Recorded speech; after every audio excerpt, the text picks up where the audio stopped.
And electronic media సోదరులందరికీ నమస్కారం.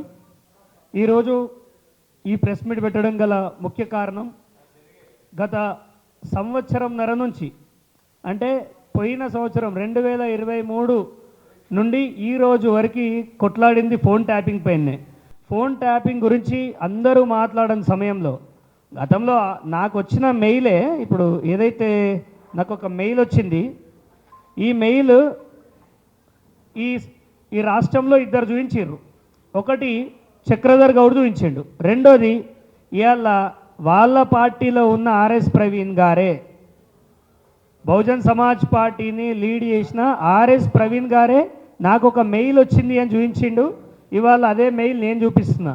So మీ phone tap అవుతుంది, state sponsored attackers, state sponsor చేసే అటాకర్స్ ఎవరు, పోలీస్ డిపార్ట్మెంట్ అని దీంట్లో వచ్చింది.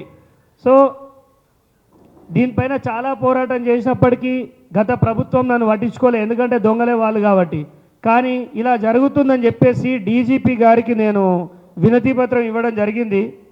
ఎప్పుడు 6వ నెల, ఇప్పుడు కూడా కాదండి, ఇది 2024 6వ నెలలో నా ఫోన్ ట్యాపింగ్ జరిగింది, నాకు న్యాయం చేయండి డీజీపీ గారు అని అడిగిన.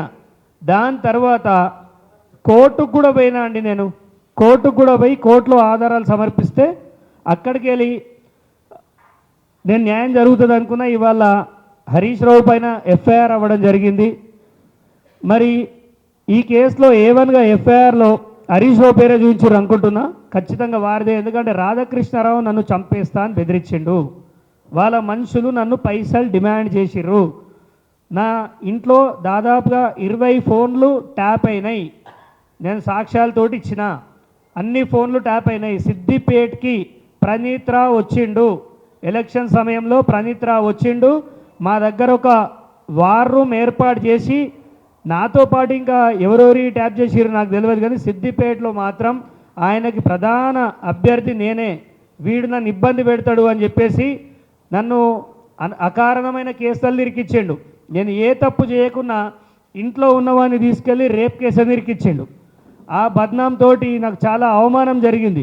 దాని నుంచి తేరుకునే లోపే ఉద్యోగాలు ఇస్తా అని మోసం చేసిండని మళ్ళొక 2 అక్రమ కేసులు పెట్టిండు. అల్లకెళ్ళి బయటికి వచ్చిందో లేదో ఒక వార్నింగ్ ఇచ్చారు, ఇప్పటికైనా బీఆర్ఎస్ మాట వింటే బాగుపడతామని. అప్పటికి రాకపోయేసరికి మా ఇంటి లోపలికి చొరబడి ఇల్లంతా విధ్వంసం చేసి నన్ను కిడ్నాప్ కేసులో కూడా ఇరికిచ్చారు. అయినప్పటికీ తలొగ్గకుండా లాస్ట్ టైం నేను బీఎస్పీ నుంచి నిలబడ్డా, కాంగ్రెస్ నుంచి కాదు. మళ్ళీ చెప్తున్నా, ఇది రాజకీయ కక్షతోటి చేసినామని ఆయన ట్వీట్లు చేస్తుండు. ఆయన ట్వీట్ చేసినంత మాత్రం సరిపోదు, ఇక్కడ సాక్ష్యాలన్నీ ఆయన తప్పు చేసిండని చెప్పడానికి ఖచ్చితంగా ఆధారాలు ఉన్నాయి.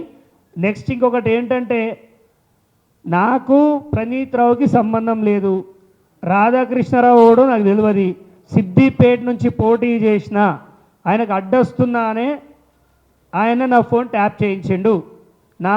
నా అనుమానం ఏంటంటే, రాధాకృష్ణరావు హరీష్ రావు పేరు చెప్పిండు అనే అనుమానం ఉంది. దానివల్లనే హరీష్ రావుని మొదటి A1లో పెట్టారని నేను అనుకుంటున్నా. ఫోన్ ట్యాపింగ్ అవసరం అందరికంటే ఎక్కువ హరీష్ రావుకే ఉన్నది. ఈ ఎన్నో ఆధారాలు ఇస్తే తప్ప ఈ కేసు అనేది ఎఫ్ఐఆర్ కాలేదు, అంత ఈజీ కాదు. హరీష్ రావు ఏం పాల్లాగే చిన్న పిల్లగాడు కాదు, అన్యాయంగా తీసుకపోయి అది చేస్తే ఆయన ఉన్నాడు అని చెప్పడానికి 1,000,000 ఆధారాలు ఉన్నాయి. వారు చేసిన దుర్మార్గాలే. గత ప్రభుత్వం మారిపోయింది కదా క్షమిద్దామంటే కాదు కదా, ఆయన చేసిన గాయాలు సమాజంలో ఇంకా ఉన్నాయి.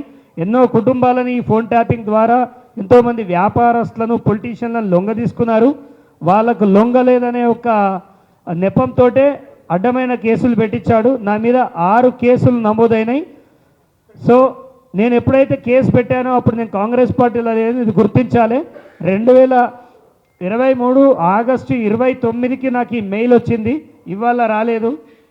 ఈ మెయిల్ ఇప్పుడు రాలేదండి, మీకు కావాలంటే సాఫ్ట్ కాపీ ఇస్తాను. ఇది యాపిల్ నుంచి వచ్చింది, ఏదో నేను చెప్తే పంపించాడు, హరీష్ రావు చెప్తే పంపించాడు. ఇది ప్రతిదీ ఈ బీఆర్ఎస్ వాళ్ళకి ఏం అలవాటు అయిందంటే, ఇది రాజకీయ కక్షలతోటి ఇవన్నీ చేస్తున్నారని మాట్లాడుతున్నారు.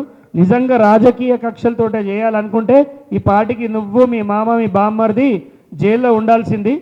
ఇంత టైం తీసుకోరు, సంవత్సరం పాటు వీళ్ళని జైలు వేస్తలేరు ఎందుకు అని ప్రజలంతా క్వశ్చన్ చేస్తున్నారు.